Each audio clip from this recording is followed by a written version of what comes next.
Assalamualaikum warahmatullahi wabarakatuh. Alhamdulillahirabbil alamin.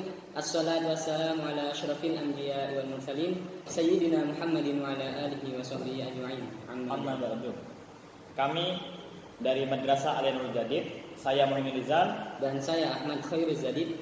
Kami akan melakukan uji praktek tentang elektrolisis larutan Na2SO4 atau yang disebut dengan natrium sulfat. Ya. Di mana tujuannya untuk mengetahui reaksi-reaksi dari kutub negatif dan positif, yang dimana nanti di kutub positif akan menghasilkan asam atau H+ dan O2, sedangkan di kutub negatif akan menghasilkan H2 atau H-. Jadi sebelum kita lanjut ke praktek, jadi kita persiapkan dulu alat-alat atau bahan yang akan digunakan untuk uji elektrolisis larutan natrium sulfat. Yang pertama ada indikator. Jadi ini sudah beraliran listrik 12 volt dan juga ada jepit buaya dan ada batang karbonat. Ini ada sendok, ada aquades, ada pembatas untuk membedakan antara kutub positif dan kutub negatif. Ini ada fenol betilain, pipet dan natrium sulfat.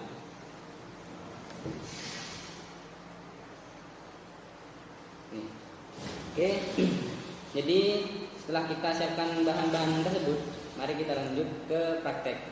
Yang pertama adalah kita taruh garam atau natrium sulfat ke dalam aquades, lalu diaduk sampai rata. Oke, kita tambahkan secukupnya saja. Setelah itu kita siapkan indikator dan batang karbon. Jadi kita tandai kabel yang berwarna hitam itu beraliran listrik negatif dan kabel yang berwarna merah itu beraliran listrik yang positif. Dan untuk membedakan kita akan berikan pembatas untuk aliran kutub positif dan aliran kutub negatif. Oke.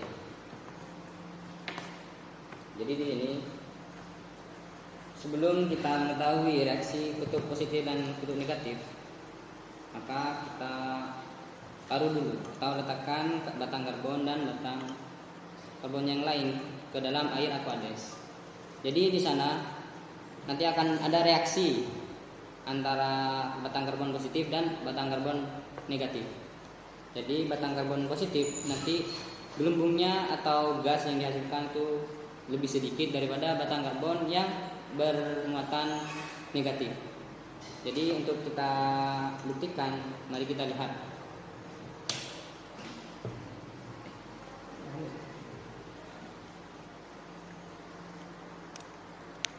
Di sini kita bisa lihat di kanan itu adalah kutub positif dan yang di kiri adalah kutub negatif.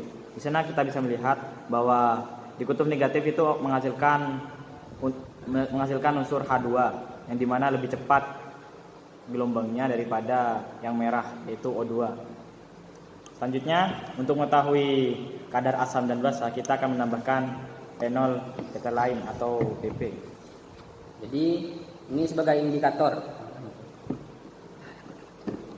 untuk membedakan antara cairan yang asam dan cairan yang basa. Jadi kita tambahkan fenol betilain ke dalamnya seperti ini. Nah, sudah kelihatan, Bisa dilihat. jadi cairan yang bersifat asam akan berwarna bening atau tetap, sedangkan cairan yang berwarna ungu atau kemerah-merahan itu adalah cairan yang bersifat basah. Jadi seperti itu. Kemudian ketika kita aduk-aduk lagi, kita campurkan, maka dia akan berubah menjadi bening kembali. Nah, seperti itu.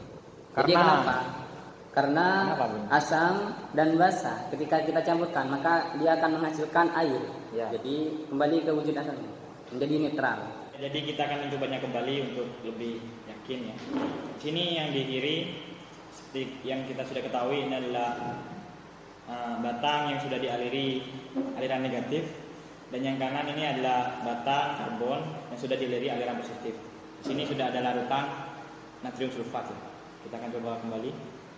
Nah, karena sudah ada larutan Fenol betilain indikator, sudah ada indikator panel lain atau BT, maka yang negatif itu akan langsung berubah menjadi merah atau ungu ya. Dan yang kanan kan tetap bening. Jadi itu sudah menentukan yang mana yang cairan yang bersifat basah dan cairan yang bersifat asam. Yang mana cairan yang bersifat basah itu akan berubah warnanya jadi ungu. Sedangkan cairan yang bersifat asam akan tetap bening. Oke, cukup mungkin. Udah. Jadi kita aduk tadi kembali. Nah, maka akan berubah lagi warnanya menjadi netral karena asam dan basa ketika kita campurkan akan menjadi air. menghasilkan air. Jadi seperti itu. Jadi kesimpulannya di kutub positif dan kutub negatif itu akan menghasilkan O2 di kutub positif dan sedangkan di kutub negatif akan menghasilkan H2 dan OH-. Jadi yang dimana H2 dan OH ini lebih cepat tadi gelembung yang sudah kita tunjukkan.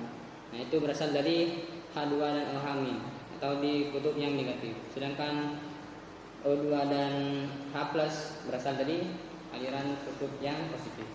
Dan juga di kutub negatif itu terdapat tuh asam, basa.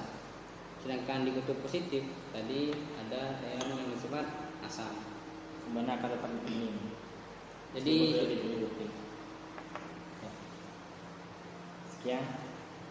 sekian dari kami, kurang lebihnya mohon maaf. Semoga bermanfaat bagi kita semua.